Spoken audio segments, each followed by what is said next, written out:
아가서 2장 10절 나의 사랑하는 자가 내게 말하여 이르기를 나의 사랑 내 어여쁜 자야 일어나서 함께 가자.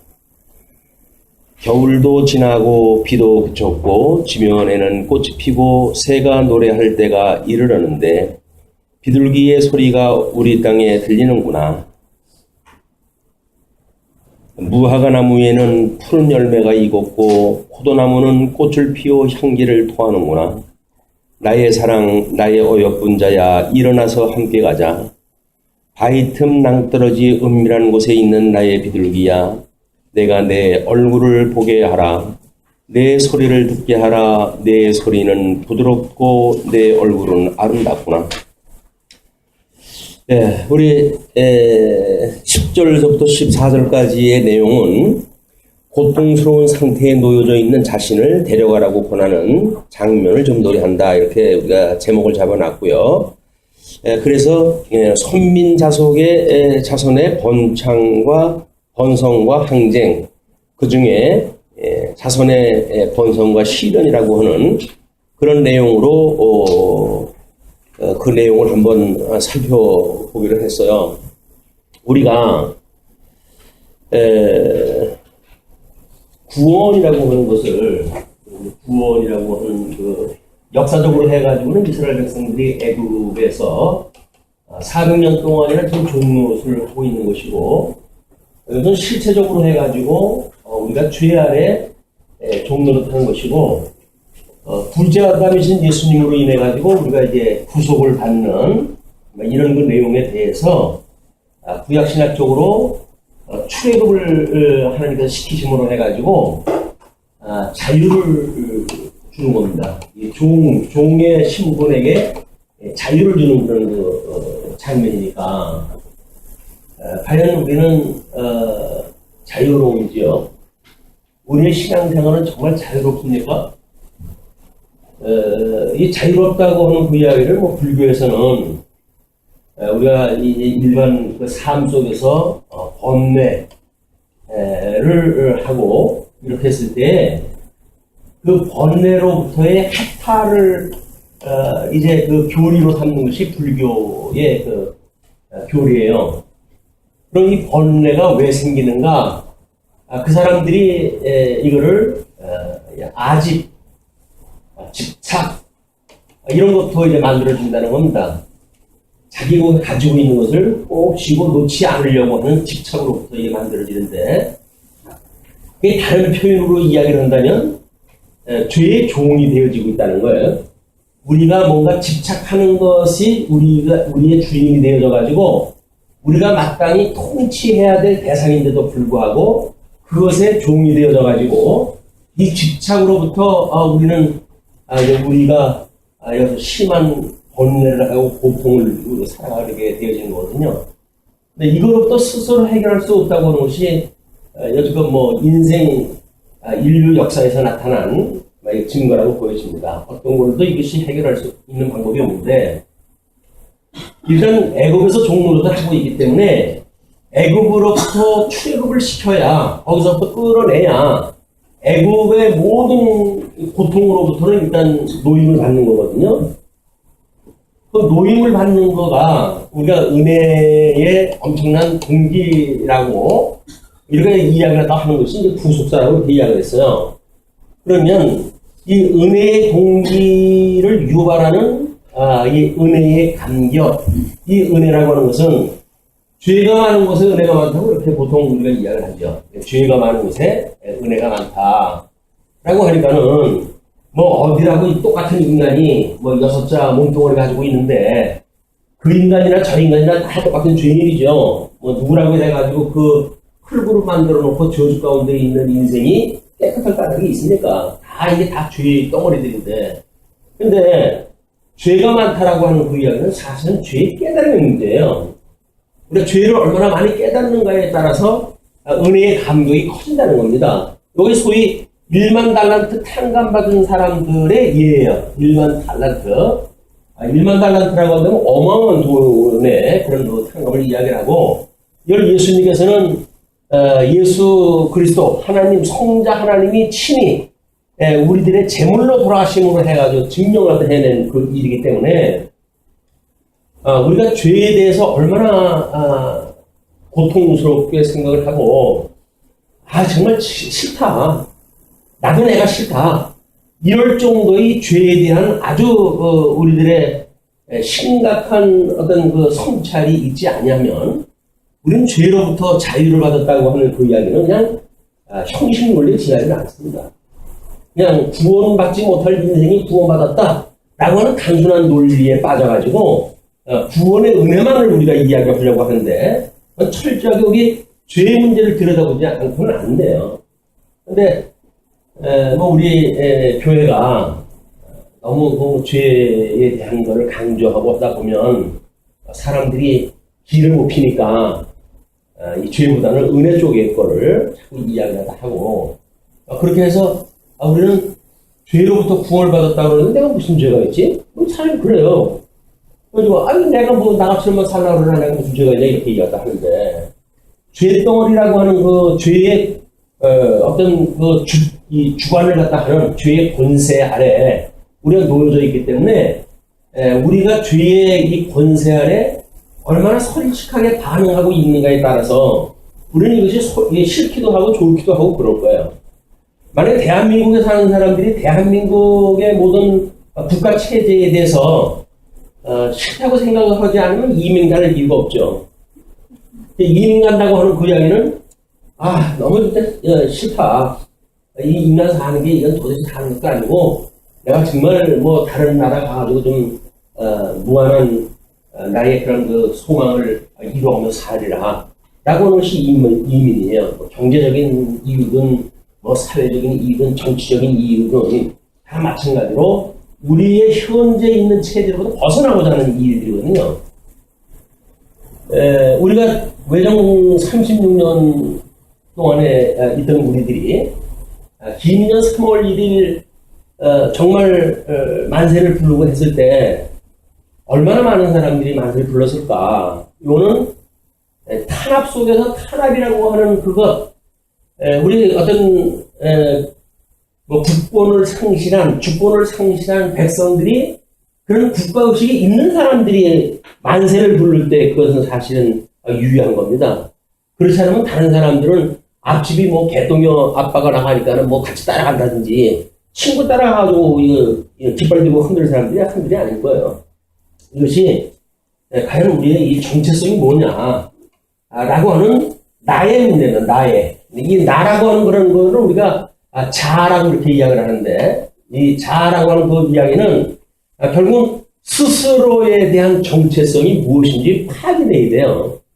그래야 그거로부터 타자에 의해서 우리 예수 그리스도에 의해 가지고 우리가 어떤 신분의 변화가 만들어지는지 볼 수가 있기 때문에 자아 성찰이 없는 사람들한테는 별반 변화에 대해서 그렇게 크게 우리들한테 영향을 주는 게 없습니다.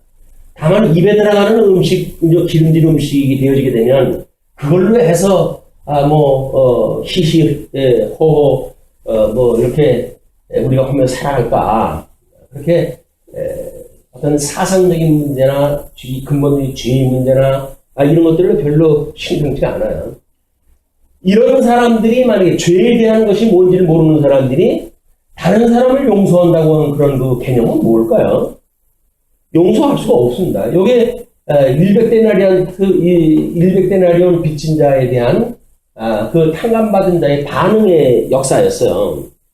그러면 우리가 지금 애굽에 놓여져 있을 때 주권을 상실하고 주는 대로 먹고 시키는 대로 일을 갖다 하는 이건 금수와 같은 생이라고 생각이 들지만 출애굽을 했던 사람들이 먹거리가 떨어지자 다시 돌아가자고 하는 걸로 보게 되면 얼마나 즐긴 건지 모릅니다. 얼마나 즐긴 건지 몰라요. 우리 어떤 생존 본능, 이 생존 본능에 대한 우리들의 본능적인 요구가 이 죄의 권세 아래 길들여져 왔었기 때문에 우리는 이 세상에서 살고자 하는 것에 대한 집착이 우리한테 어려움이 있는 거예요.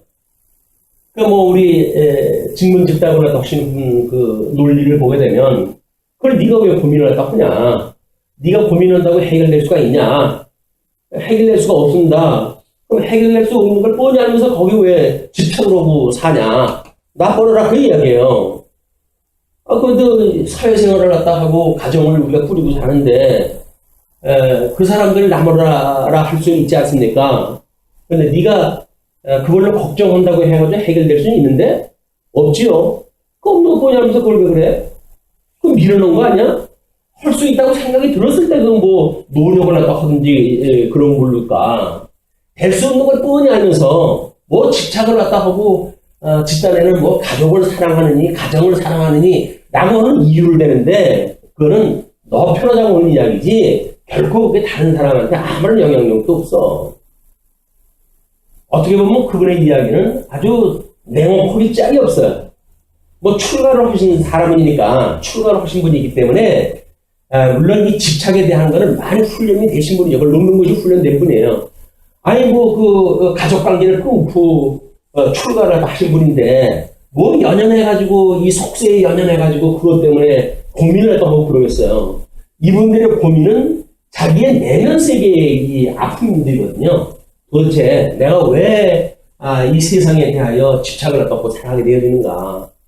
이거로부터 이제 도로를 닦고 뭐 이렇게 하면서 이 해탈을 꿈꾸고 그러는데 우리는 예수 그리스도로 말미암아 타자적으로 그것도 절대 주권을 가지고 계신 하나님께서 우리를 구원을 갖다 해내가지고 너 이 죄 구덩이로부터 내가 너를 살려냈어 이렇게 이야기한단 말이에요. 근데 죄 구덩이에서부터 살려냈다고 그러는데 내가 죄가 진 게 뭔데요? 라고 물어보게 되면 하나님이 하실 말씀이 없어요. 아니 죄가 없는 사람을 죄에서 구원했다고 하나님이 그러니까 내가 근데 살려달라고 그랬어요. 구원시켜달라고 그랬어요. 나는 죄가 뭔지도 모르는 사람인데 뭘 거기서 구원을 다 했다고 그럽니까? 복음이 원천적으로 생각할 수가 없는 거예요. 우리 죄 문제가 우리의 심각한 우리의 고민이어야 되거든요. 이 세상에 대해서는 쳐다보기 싫다 내가 이럴 정도로 이 죄에 대한 어떤 아주 강한 저항이 있어야 되는데 우리는 그 죄 아래 산다고 할지라도 기름진 음식만 준다고 한다면 내가 그걸 못하랴? 뭐 이런 생각을 한단 말이에요. 그것뿐입니까? 뭐 그걸로 해가지고는 자기 조상도 팔고 자기 영혼도 팔 정도로 사람들은 이 현상 생활의 이 집착에 자유롭지 못한 거예요. 그게 죄의 권세가 얼마나 우리를 강력하게 장악하고 있느냐의 문제거든요. 그래서 우리가 출애굽을 갖다 할 때의 이스라엘 백성들의 그 기록을 보게 되면 10가지 재앙을 통해 가지고 이 집요한 이 집착의 그런 그 문제를 10가지 재앙을 통해 가지고 우리들한테 보여줬거든요. 근데 우리는 10가지 재앙이 무슨 종류냐라고는 10가지 종류에 대한 객관적인 사실을 살피는데 애를 쓰지 내가 얼마나 이 죄의 집착 덩어리인지 그거는 별로 보지 않아요. 그러니까 하나님의 이 엄청난 능력으로 구원을 받았음에도 불구하고 그 구원이 그렇게 그냥 우리 주에서 구원했대 남의 이야기 하듯 한단 말이에요. 그러니까 우리가 하나님을 사랑한다는 이야기는 하나님이 우리를 사랑해서 구원하신 거 아니에요? 그럼 우리가 사랑을 한다는 이야기는 죄 있는 사람들 구원해내는 게 사랑이겠죠. 그런데 신명기에서 율법의 강령을 이야기하면서 위로는 하나님을 사랑하고 이웃을 내 몸같이 사랑을 하라거든요. 내 몸같이. 그런데 우리가 우리 몸을 갖다 어떻게 생각을 하나요?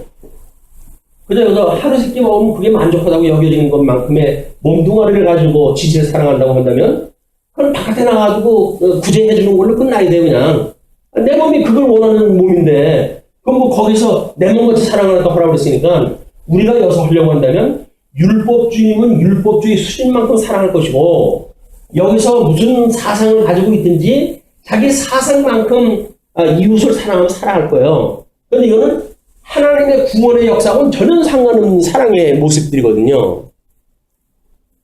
근데 내가 나를 사랑하지 않는데 누구를 사랑합니까? 내가 나를 사랑하지 않는데 그럼 내가 나를 사랑한다는 이야기는 뭐야?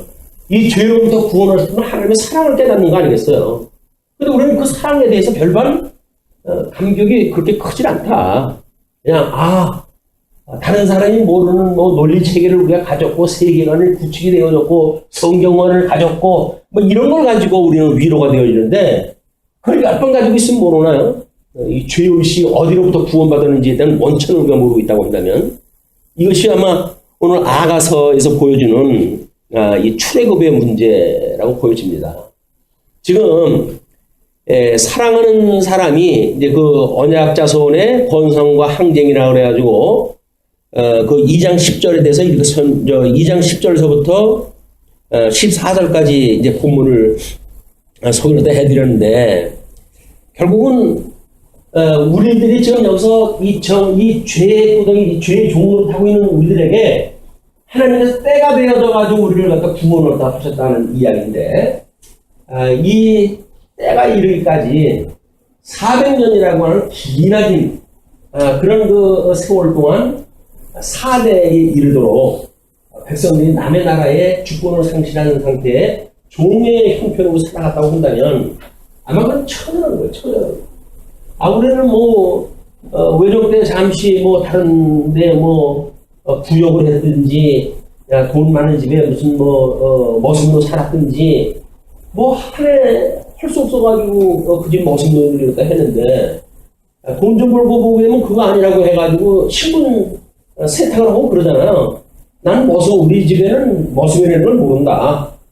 우리는 아주 2조 때서도 뼈대 있는 집이었었고 외로운 시대 때도 우리는 나라를 위해 가지고 수많은 그런 헌신을 갖다 본 집안이지 그저 우리 먹고 살기 위해서 머슴 노릇했다든지 그런 거는 우리 가문의 의미가 있다고 다 이야기가 해줘요.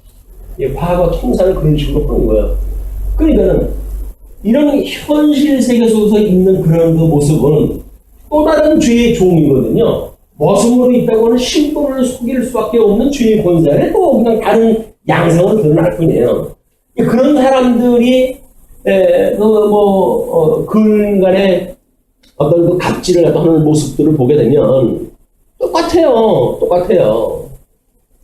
결국 시달이 한 사람이 시달이 시킨다고 우리가 얼마나 죄에 처절하게 사는 걸 훈련받았는가에 따라서 우리는 우리 기독교를 믿는다고 하는 신앙 안에서도 그 방식을 그대로 가져가서 이 생존 법칙을 유지해 가는 것이 현대 교회라고 보여집니다.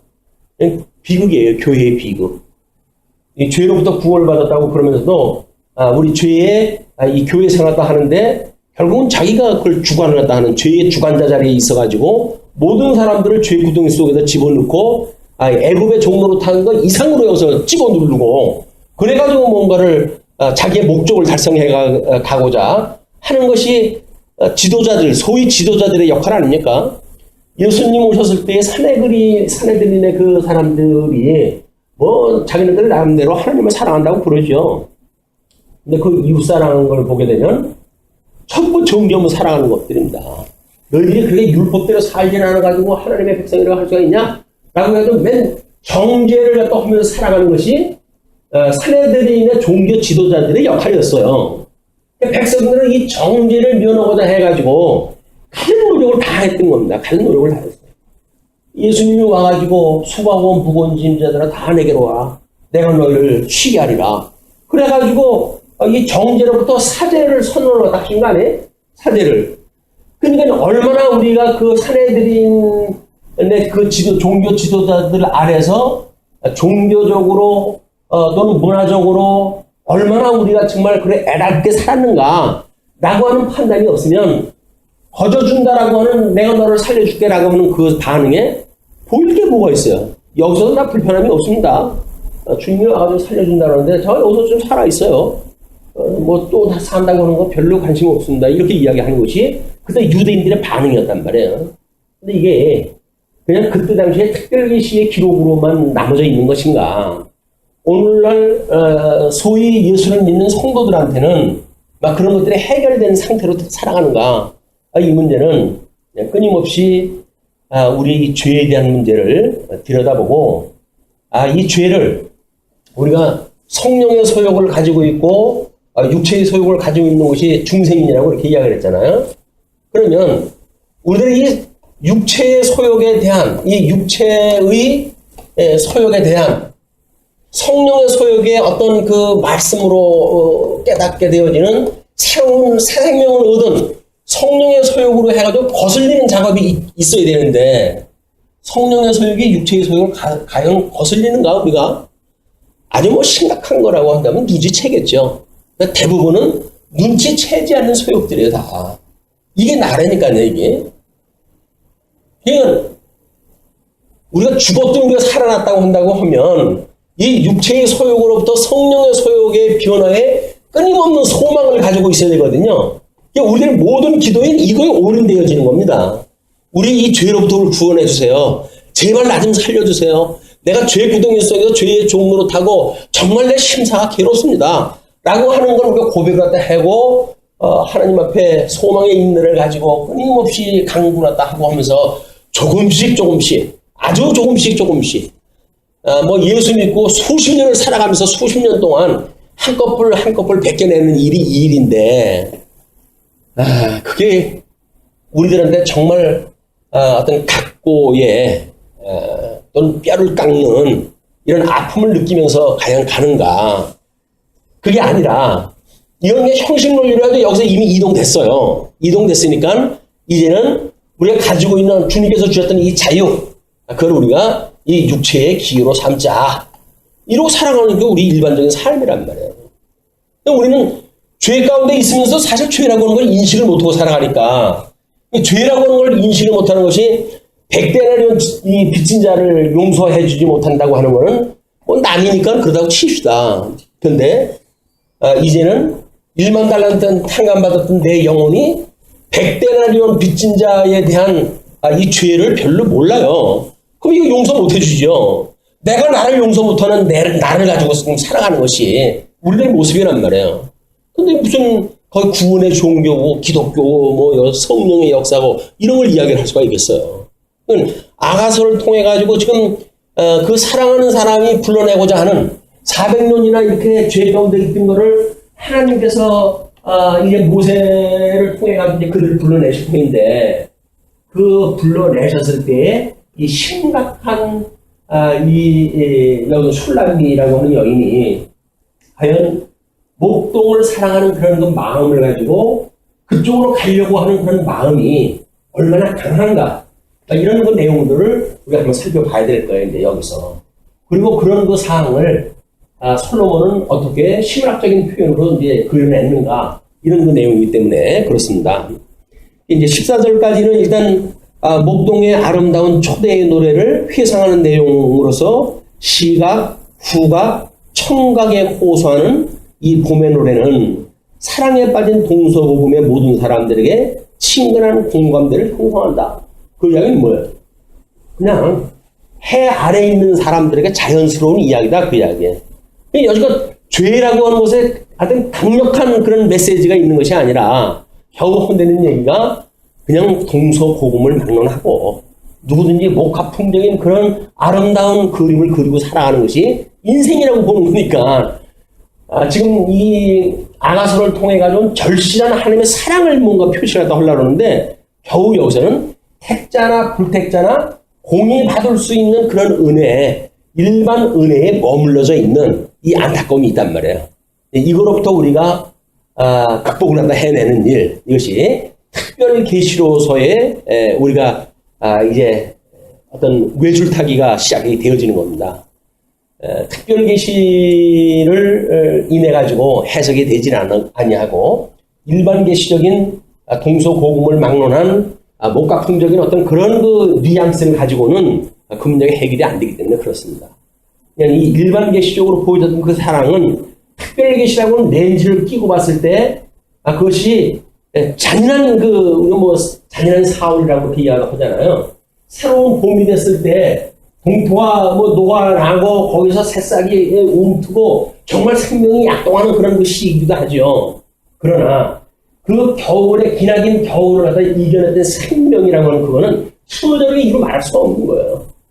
동토를 뚫으려고 하는 그런 그 엄청난 힘, 애씀이 거기 포함되어져 있고 그런 것이기 때문에 우리 지금 이런 1절, 10절부터 14절의 이야기를 그런 각도로 다시 봤으면 좋겠다.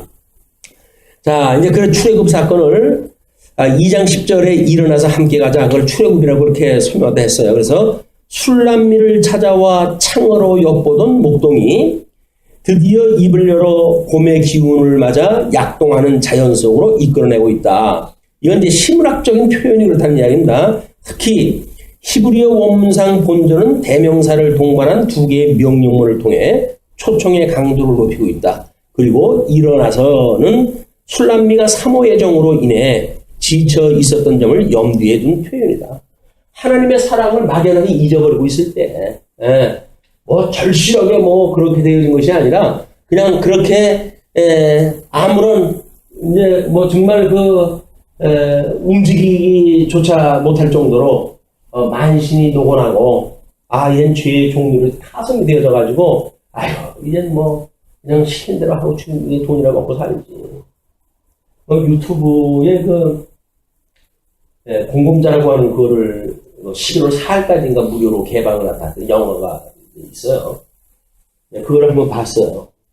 그랬더니 집권자들이 집권을 유지하기 위해 가지고 자기네들이 가지고 있는 세력을 통해 가지고 얼마나 이제 뭐 방송 매체의 사람들을 무단 해고시키고 자기 어떤 그런 전공과는 무관한 자리로 내쫓고 뭐 심지어 뭐 그 수장은 뭐 저 큰 집에 가지고 조인트까지 맞았다고 이렇게 이야기를 하면서 되어진 걸 보면서 이거는 완전히 소굴입니다. 깡패 소굴. 거기는 뭐 인격도 없어요. 사람을 뭐 인간으로 대우하려고 하는 그런 것도 없어요. 그런 걸 보면서 우리는 그냥 뭐 먼 발치에서 하루 세 끼 먹는 거 먹고 살기에 그거니까 먼 일이라고 보았는데 그 내용을 들여다보니까는 한때 제가 노조 활동을 한 때가 있어요. 뭐 그것도 옹본파의 노조 활동이었었는데, 근데 노조에 있는 사람들이나 그거를 또 반대편에 있는 회사의 입장이나 사용자 입장이나 노사의 입장이나 노동조합의 입장이나 전부 살자고 하는 거예요. 살자고 하는 거예요. 사용자는 어떻게 하면 덜 주고 일 많이 시키겠는가에 이제 있는 거고, 밑에 사람들은 어떻게 하면 좀 많이 놀고 돈 많이 받겠느냐라고 하는데 지금 포커스가 맞춰져 있기 때문에 영원한 갈등의 문제예요. 갈등의 문제지만 공생을 하니까 나름대로 어떤 절충점을 찾아가지고 공생을 해 가야 될 거 아니겠어요. 근데 힘의 논리가 작동을 하게 되면 무섭습니다. 이 60년대만 하더라도 사람이 남을 정도로 많았잖아요. 사람이 귀하진 않아요. 지금은 중소기업에서 사람이 없다고 해가지고 기업을 못하겠다고 할 정도지만, 그때는 사람이 차고 넘치는데 너 없으면 다른 애 시키면 되지, 네가 뭐 대단한 인물이라고 라고 하니까 거기 어떤 인권이라고 하는 것이 자리 잡을 자리가 없는 거예요. 완전히 걔네들이 취급을 다 하고, 그리고 할 수 있으면 법으로 안 되면 망신을 줘가지고 인간적인 어떤 모멸감을 줘가지고 거기 잊지 못하게끔 만들라는 거예요. 혀를 깨물고 죽고 싶은 그런 모멸감으로 인해가지고 죽은 사람들이 한둘이 아니죠. 그런 것들. 근데 일단 한층 거는 남의 이야기니까 우리가 그렇게 아픔을 공감을 할 수가 없어요. 근데 이 죄의 문제는 만인의 공통적인 거 아닙니까, 이게? 만인의 공통적인 거. 그렇다고 한다면 예수 그리스도로 말미암아 구원을 받았다고 하는 성도, 은혜의 감격을 노래하는 성도라고 한다면 우리는 죄의 실체 문제를 좀 더 면밀하게 살펴볼 필요가 있고, 그거로부터 구원을 받은 성도, 이제 우리가 그거를 견인이라고 하는 것으로 해가지고 우리가 우리에게 죄인자를 사해 준 것처럼 우리 죄를 사하시고 우리를 시험에 들게 하지 마시고 우리를 악에서 구원해 주세요라고 하는 아주 간편하게 소개되어져 있는 주기도를 가지고 이 내용을 소개를 했다 하니까 거기서 시험에 든다고 하는 문제도 구체적일 수가 없고, 또는 거기서 우리 악에서 구원해 주세요라고 하는 절실함도 없고, 우리가 우리에게 죄인자를 사해 준 것처럼 우리 죄를 사해 달라고 하는 절실함도 없고, 이것이 우리들의 그냥 주문처럼 변화되어져 있는 주기도의 이 함정들이란 말이에요. 이 교리주의가 가지고 오는 폐해가 뭐냐면 사람들이 무감각해진다는 거예요. 그런 그 교리라고 하는 걸로 딱딱한 교리로 포장되어져 있는 것에 가게 되면 사람들이 민감하지를 못해요. 그러니까 예민하지 못한 그런 신앙감을 가지고 살아가게 되어지니까 아이고 뭐 배부르면 그게 은혜라고 생각이 들고 여자 건강하면 은혜라고 생각이 들고 세상 사람들이 생각하는 거 똑같은 가치를 가지고 살아갈 수밖에 없는 것이 이 교회의 성도들의 아픔이다 이게. 우리가 복음을 받아들인다고 하는 그 이야기는 우리가 얼마나 죄 가운데 있었던 우린지 그 절실함 가운데 이것이 정말 복된 소리로 내가 너를 구원해 줄게 라고 하는 것이 복된 소식으로 와가지고 정말 그래요 라고 해가지고 그분을 향해 가지고 다른 박질을 칠 수 있을 만큼의 이런 그 우리들의 어떤 그 박차를 가하는 신앙생활의 약동이 있게 마련인데 그렇지 못하다고 하는 그 이야기는 이 구속의 은혜에 대한 감각이 뭐 옛날 첫사랑을 가졌을 적에는 있었는지 모르겠어요. 그러나 이제는 거의 퇴색이 되어져 가지고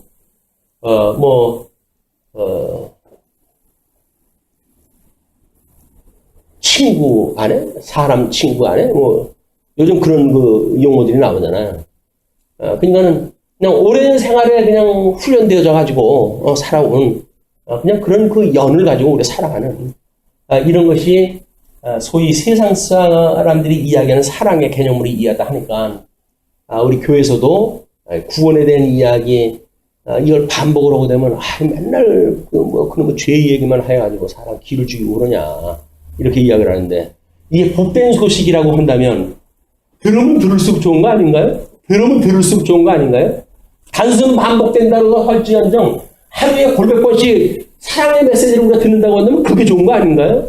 근데 우리는 사랑의 이야기도 귀찮아요. 사랑의 메시지도 귀찮고 뭐 좀 이 땅에 있는 거 뭐 좋은 거 좀 준다는 거 얘기 있으면 좀 줘라. 이거 참 우리 이 기독교 본질에 대한 이 문제가 아가서를 이제 이렇게 뭐 나름대로 정리했다고 하면서 우리가 주의 문제에 대해서 정말 얼마나 생각을 했었을까 이런 심각한 자기 반성이 있었던 거예요. 자기 반성에 의해 가지고 타성에 젖어 있는 이런 어떤 그 목회자 그런 신앙의 고백이라고 들으시면서 공감하실 수가 있으면 좋겠고 너나 그렇지 우리는 안 그랬어 뭐 이렇게 하면 저는 할 말씀은 드릴 말씀 없어요. 너나 그렇지 우리는 안 그랬어 우리가 얼마나 그 은혜의 감동을 가지고 신앙생활도 하는데 뭐 이런다고 하면 천만 다행이고요. 저는 저의 이야기를 하다 그냥 한 거예요. 자, 그런데 그 출애굽기 3장 15절에 하나님이 또 모세에게 이르시되 너는 이스라엘 자손에게 이같이 이르기를 너희 조상의 하나님 여호와 곧 하나님의 이 아브라함의 하나님 이삭의 하나님 야곱의 하나님께서 나를 너희에게 보내셨다 하라. 열조의 하나님인데 열조의 하나님 이미 시기적으로 해가지고 400년이나 되는 뭐 모세가 했을 적엔 그 500년 됐다고 이렇게 이야기를 하잖아요. 그렇게 그 오래전서부터 있었던 그 열조로부터의 언약을 하나님께 기억을 하다 하시고는 보냈다고 해라. 이는 영원한 나의 영원한 이름이요 대대로 기억할 나의 칭원이라. 그러니까 우리 뭐 하나님은 나의 뭐 전능하신 하나님이시고 그리고 나의 아버지고 해가지고 우리가 호칭하는 모든 걸로 호칭이 무슨 문제냐면 애국에서 건져낸 걸로 해가지고 아주 강력하게 이 이름을 선언을 하셨어요. 근데 우리는 아버지라고 이름은 부르고 살지만 과연 그분의 우리 애국에서 건져냈던 것처럼 절실한 마음을 가지고 우리 악에서 구해주세요라고 하는 기도를 또 하면서 아버지 앞에 기도하다 하는가 이런 건 문제입니다. 우리 죄의 문제, 집착에 대한 문제, 이걸 그냥 놓지 못해가지고 일어나는 번뇌의 문제, 이러면서도 불구하고, 하나님한테 그런 기도를 다 하는가? 아니면 혹이나, 이 땅에서 다른 사람들이 다 좋다고 하는 것, 그것만을 구하면서 살아야되지 않는가? 이것이 우리 기도의 점검이 돼야 되겠죠. 물론 시험에 들지 않도록 우리가 해야 되겠죠. 우리 주어지는 만사에 대해서 시험에 들지 않도록 해야 되겠죠. 그러나 그것이 무조건 세상 사람들의 가치관에 의해서 구한다고 한다면 우리의 기도는 뭔가 각도가 잘못 틀어진 거예요. 뿐만 아니라 너는 가서 이스라엘의 장로들을 모으고 그들에게 이르기를 여호와 너의 조상의 하나님 곧 아브라함과 이삭과 야곱의 하나님이 내게 나타나 이르시되 내가 너희를 돌보아 너희가 애굽에서 당한 일을 확실히 보았노라. 하나님은 죄를 갖다 봤어요, 오히려. 근데 우리는 뭐 모르고 있지만 하나님은 뭐 어두움에 드러나지 않는 일이 없으니까 우리 속속들이 다 알고 계신 분이고, 에덴 동산에서 선악과를 따먹고 나무 속에 숨었던 그 아담아 부르신 분이 몰라서 부르신 게 아니잖아요. 너가 지금 죄를 지은 것, 너가 벌거벗었다고 하는 걸 누가 그렇게 알려줬느냐? 라고 죄 문제를 지금 하나님은 묻는 거 아닙니까? 그런데 아담은 적당히 당신이 만들어준 여자가 먹으라고 그냥 핑계대고 그 문제를 쉽게 간단하게 이기적인 생각을 가지고 해결했던 그런 아픔의 역사는 그가 에덴 동산에서 추방되어진 그 이후에 모든 인생들한테 아주 씨앗이 되어져 가지고 모든 인생들을 답습으로 살아가는 거예요, 여기서. 내가 말하였거니와 내가 너희를 애굽의 고난 중에서 인도하여 내어 젖과 꿀이 흐르는 땅, 곧 가나안 족속, 헷 족속, 아모리 족속, 브리스 족속, 휘 족속, 여부스 족속의 땅으로 올라가게 하리라 하셨다 하면 그들이 내 말을 들으리니 너는 그들의 장로들과 함께 애굽왕에 이르기를 히브리 사람의 하나님 여호와께서 우리에게 임하셨은즉 우리가 우리 하나님 여호와께 제사드리려 하오니 사흘길쯤 광야로 가도록 허락하소서 하라. 젖과 꿀이 흐르는 땅이라네요. 가나안 땅. 예수님으로 말미암아가지고 그 위에 교회를 짓고 살아가는 성도들의 삶이 과연 젖과 꿀이 흐르는 그런 곳으로 감지가 되십니까? 그래서 여기는 우리를 부엽게 할 수 있는 생명의 말씀이 늘 차고 넘치는 그런 그 교회당으로 생각이 드십니까? 그래서 젖과 꿀이 흘러가지고 그런 것이 온 대지를 적실 나중에 회복에 이르기까지 할 그런 곳으로 우리가 구약성적인 이야기를 하고 있는데, 정작 우리의 감각은 우리 예수 그리스도의 기초 위에 세워졌던 교회가 젖과 꿀이 흐르는 땅이라고 인지를 못한다는 거예요.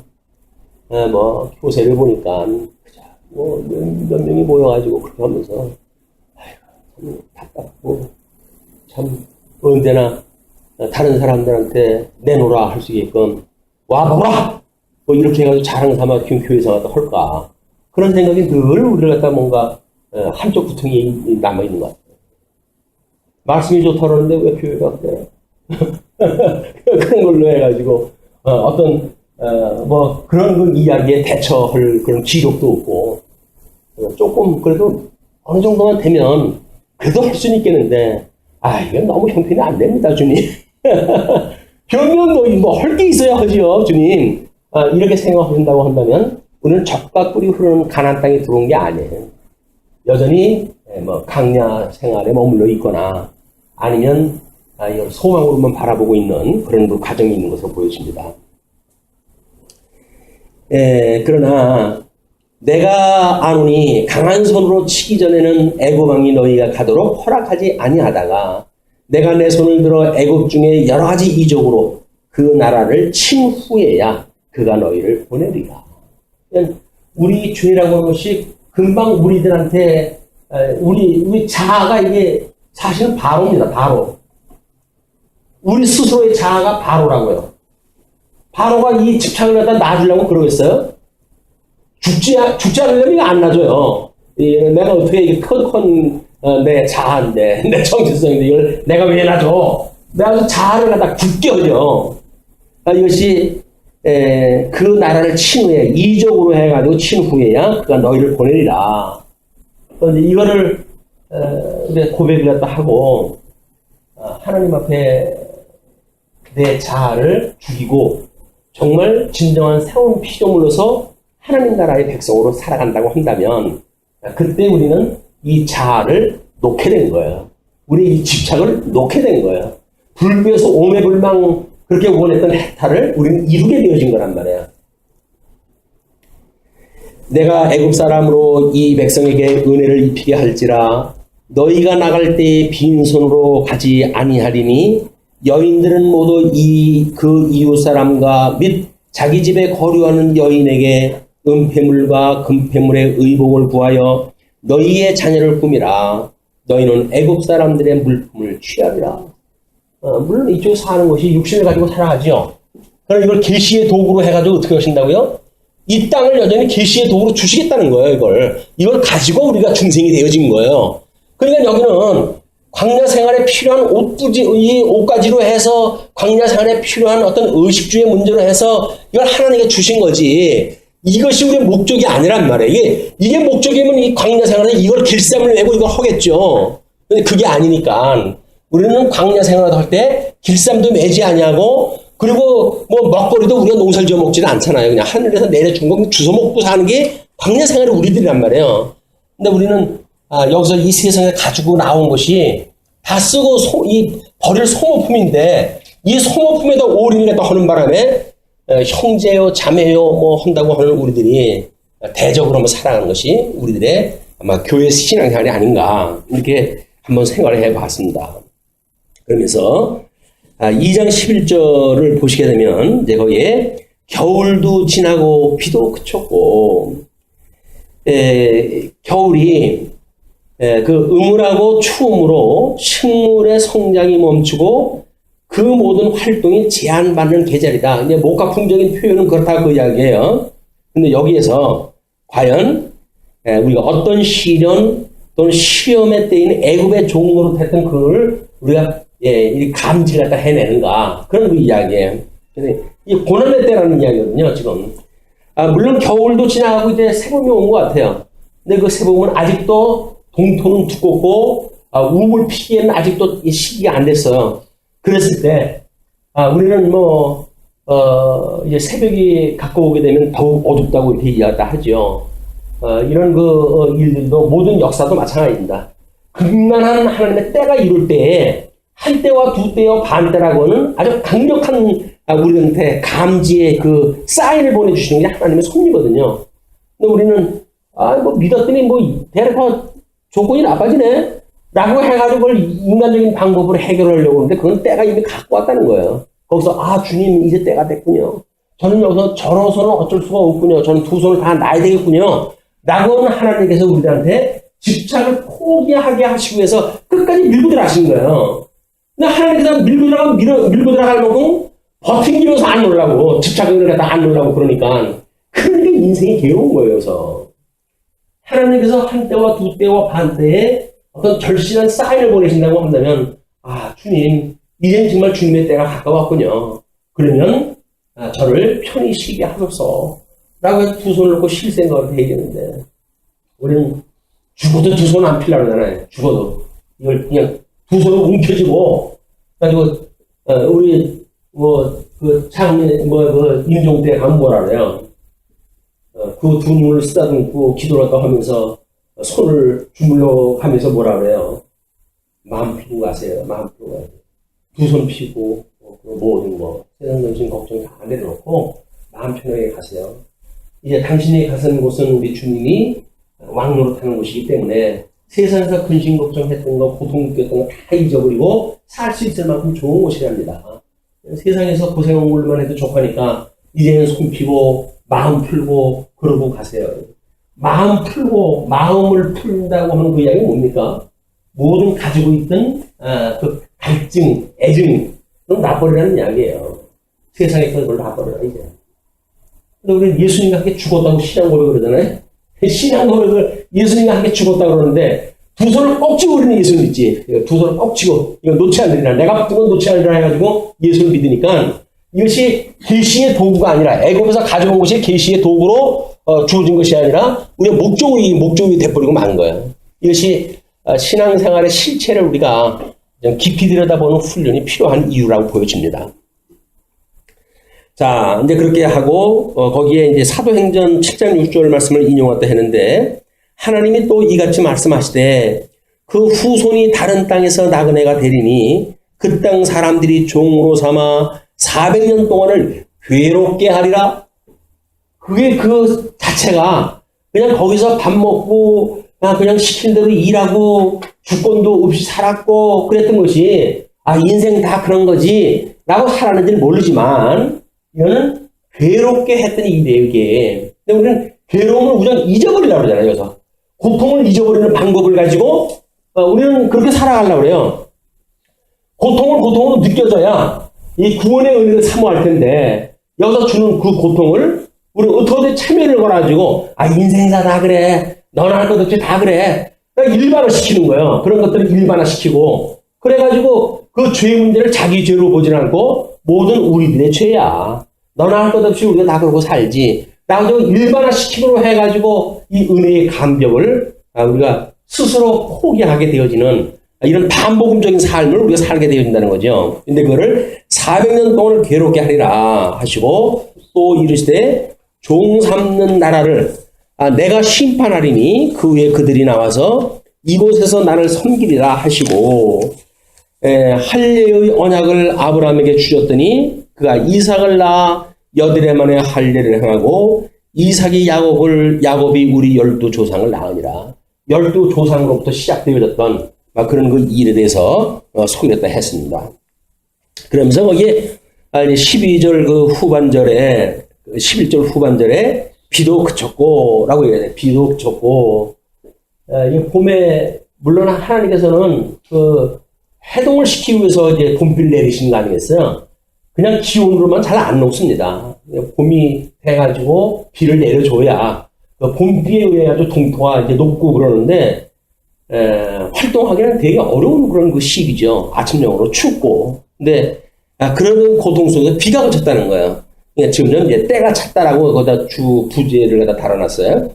일반적으로 팔레스타인의 겨울은 기압이 불규칙하게 형성돼가지고 특히 비가 자주 내리는데 이 비는 9월, 10월이나 이른비나 또는 3, 4월의 늦은 비처럼 곡식의 씨앗을 뿌리는 파종기나 곡식을 거두는 추수기 때 내리는 유익한 비라기보다는 겨울의 추위와 한기를 더욱 강화시켜주는 을신연스러운 비가 많이 온다는 거예요. 농사 지는데 필요한 비라고 하면 얼마나 좋겠어요. 그것이 아니라 시도 때도 없이 그런 기압이 좀 불안정하게 되면 비가 내려가지고 고통스럽게 온다는 거죠. 성경에서 비는 일반적으로 곡식의 성장을 돕는 곳으로서 하나님의 은혜를 상징하나 본 구절의 비는 사람들에게 추위를 더욱 가정시키고 활동을 제한케 하는 비로서 시련, 고난 등을 암시한다고 할 수가 있다. 목동이 이 말을 한 것은 이제 어려움과 시련의 때가 지나갔으니 더욱더 친밀한 관계, 성숙한 관계를 맺기 위해 함께 나가자는 의미다. 즉 생육 번성하라는 여호와의 하나님의 뜻이 이루어졌으므로 함께 가나안을 향해 출애굽하자라고 하는 신학적 의미가 있다. 그런 그 이야기죠. 사도행전에 그런 문제에 대해서 이렇게 설명이 되어 있어요. 여러 조상이 요셉을 시기하여 애굽에 팔았더니 하나님이 그와 함께 계셔 그 모든 환난에서 건져내사 애굽왕 바로 앞에서 은총과 지혜를 주심에 바로가 그를 애굽과 자기 온 집의 통치자로 세우느니라.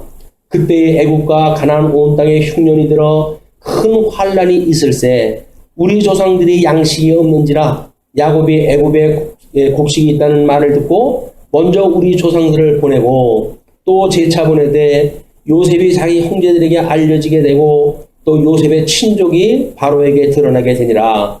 요셉이 사람을 보내어 그의 아버지 야곱과 온 친족 75사람을 청하였더니 야곱이 애굽으로 내려가 자기와 우리 조상들이 거기서 죽고 세겜으로 옮겨져 아브라함이 세겜 하몰의 자손에게서 은으로 값주고 산 무덤에 장사되니라. 하나님이 아브라함에게 약속하신 때가 가까우매 이스라엘 자손이 애굽에서 번성하여 많아지더니 생육 번성하게 되어진 것이 하나님이 정하신 때예요.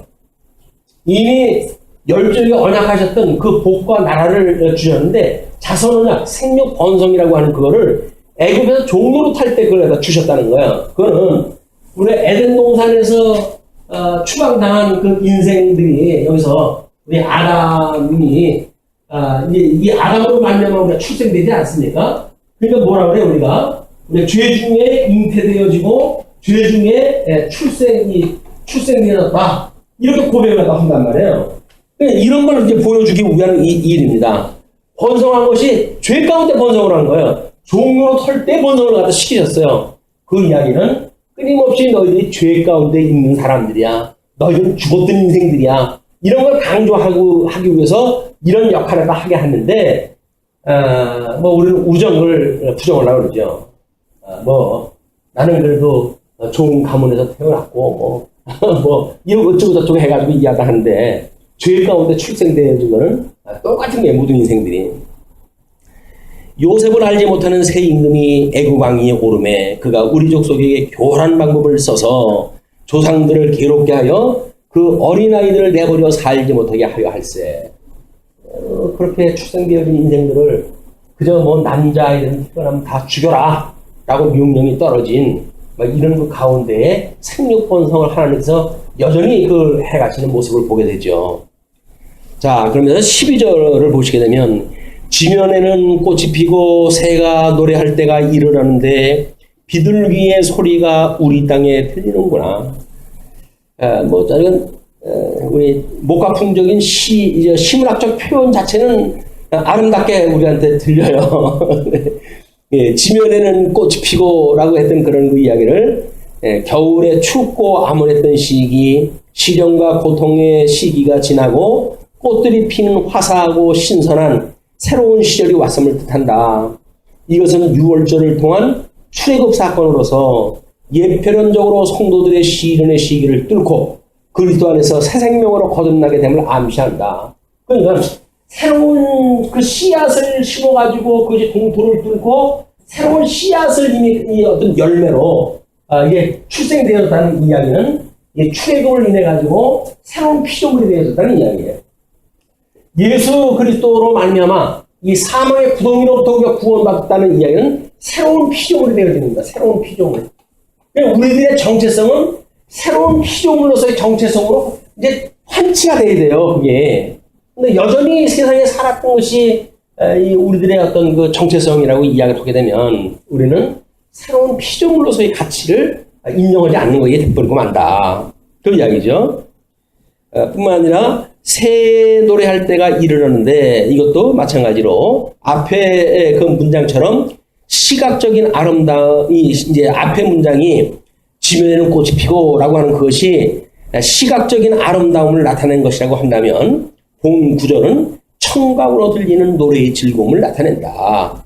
소위 모세의 소명이 갖고 왔다는 그런 것으로 부차적인 설명을 했어요. 자, 이스라엘 백성들이 애굽에서 나올 때 지금 이 아가서는 단 솔로몬이 나름대로 어떤 심리학적 표현을 통해 쓴 거지만은 심리학적인 표현으로 해가지고 왕궁으로부터 원치 않는 왕궁으로부터 사랑하는 사람으로 이제 출애굽이 되어서 살아갈 그런 거를 지금 노래하는 그 내용인데도 불구하고 온 우리의 육감을 다 동원했다 해가지고 설명을 다 하잖아요. 우리 죄 문제도 마찬가지겠죠. 이 죄가 많다라고 하는 그 이야기가 과연 시각적으로 그거를 우리 성경에서 다 이야기를 하죠.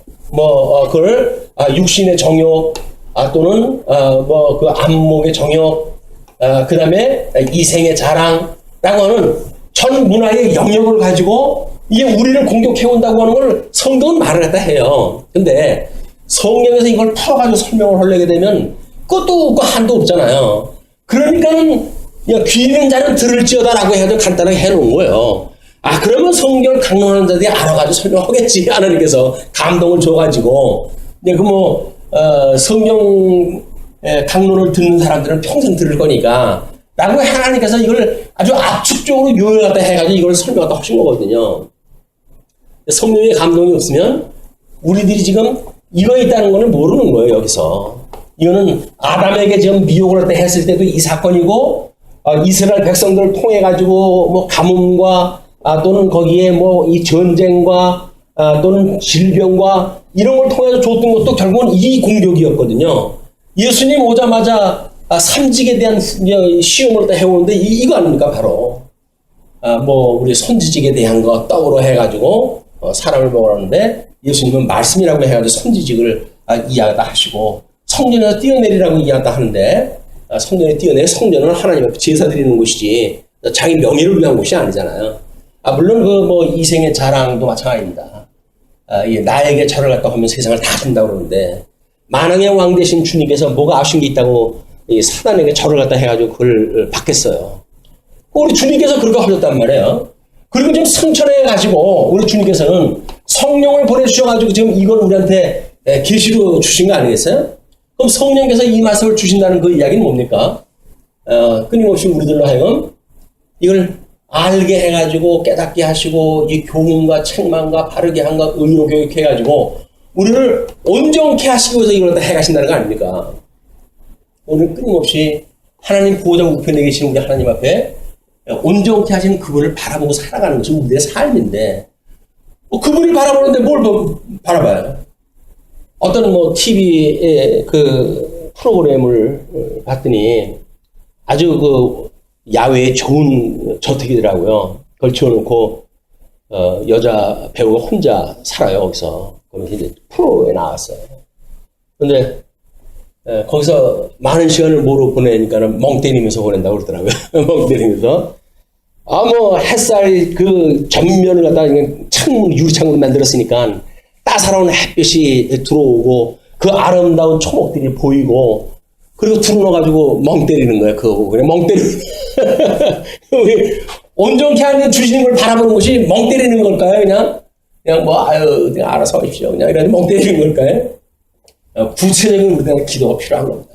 구체적이라고 하는 이야기는 죄에 대한 걸 구체적으로 모르는데 하나님의 뜻을 되게 구체적으로 알겠어요. 그러니까는 그냥 눈에 보이는 거 이런 걸 따라가지고 이거 주세요, 저거 주세요. 그거 좀 다 줬다고 생각이 드는 이런 신앙사다 우리가 하고 있는 건 아닌가. 촌부들이 농사 짓다가 없는 시간 잠깐 내가지고 예배당 오고 이렇게 하셨던 때라고 한다면 마땅히 그렇게 초보적인 신앙사도 할 수도 있겠죠. 그러나 이제 우리는 전문인 수준 안에 이제 성경 공부의 전문인 수준으로 이제 우리가 들어섰단 말이에요. 그 정도로 우리가 공부를 한다고 한다면 좀 구체화해가지고 생각해 볼 필요가 있다. 좀 더 구체화시켜서 우리의 내면 세계를 들여다보고 구원의 역사를 넓혀보고 이렇게 해야 우리 마음이 넓어져도 넓어지고 우리 생각이 깊어져도 깊어지고 우리 주님의 그런 사역에 대한 폭넓은 사고가 필요한데 그것이 없으면 일용할 양식을 우리가 구하면 모르나요?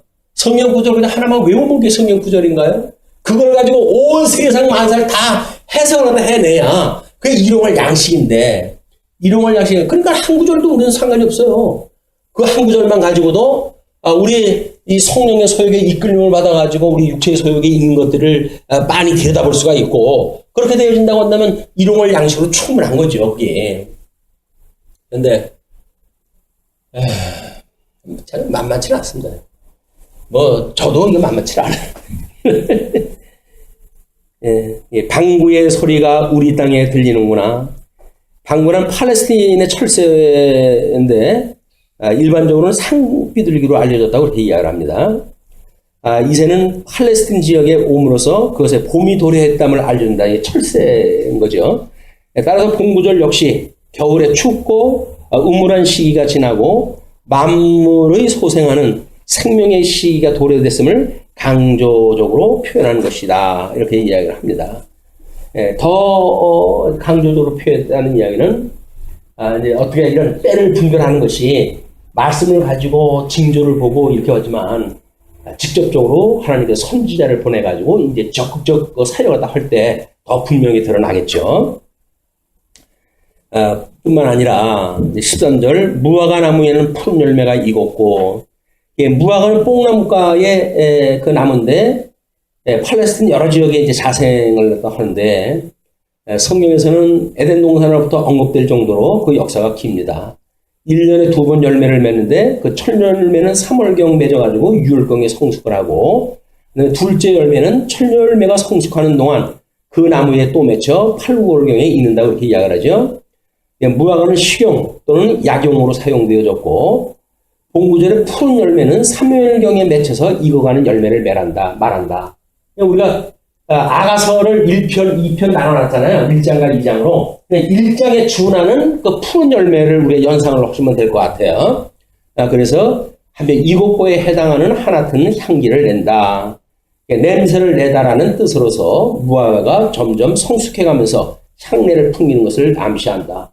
예수님이 첫 번째 무화과를 저주었다 해가지고 그 무화과 나무를 죽게 하셨던 그런 그 예화도 그런 이유예요. 예수님이 초림으로 해가지고 오셔서 그 사람들한테 복음을 증거했는데 사내들인을 비롯한 유대인들이 그걸 받아들이지 않냐고 급기야 예수님을 죽이실 것을 보시고 그 나무를 저주함으로 해가지고 믿지 않은 백성들의 그 결말에 대해서 설명하다 한 거죠. 뿐만 아니라 일반적으로 무화과는 그 밑이 달콤하고 포도와 함께 이스라엘에 안정되고 번영된 생활 상태를 상징하는 것으로 표현되기도 하였다. 열왕기상 4장 25절에 솔로몬이 사는 동안에 유다와 이스라엘이 단에서부터 부알세바에 이르기까지 각기 포도나무 아래와 무화과나무 아래에서 평안히 살았더라. 이 두 가지 나무도 요한계시록에 가게 되면 하나는 추수하는 것으로, 하나는 포도나무는 밟는 이 즙으로 해가지고 하나님의 심판의 모습을 나타내는 것을 보아가지고는 궁극적 그 시험에까지 이르게 하시는 하나님의 섭리를 봐야 될 이유가 있다고 보여집니다. 포도나무는 꽃이 피고 향기를 토하는구나. 그래서 이거 포도나무는 보통은 5, 6월경에 이제 꽃을 피운다고 그러죠. 포도나무에 꽃이 피었다는 것은 이미 봄이 도래했고 그 나무의 열매가 확실히 맺혀짐을 암시하는 것이다. 성경에서는 탐스러운 포도송이는 풍성함, 풍요로움을 상징한다. 그래서 정탐꾼들을 보냈을 때 그들이 포도나무 대형 그 포도 열매를 가지고 오므로 그 형편을 소개하기도 했죠.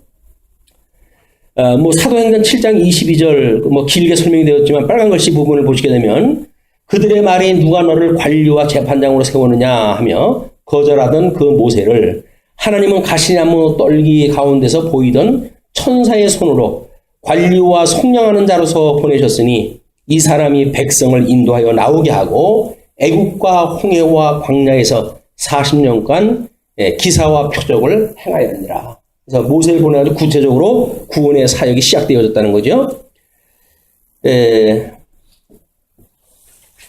지금 우리 그 내용이 14절까지 소개가 되어지는데, 이제 우리 14절 남겨놨다가 참전하시고 연결고리를 삼기로 하죠.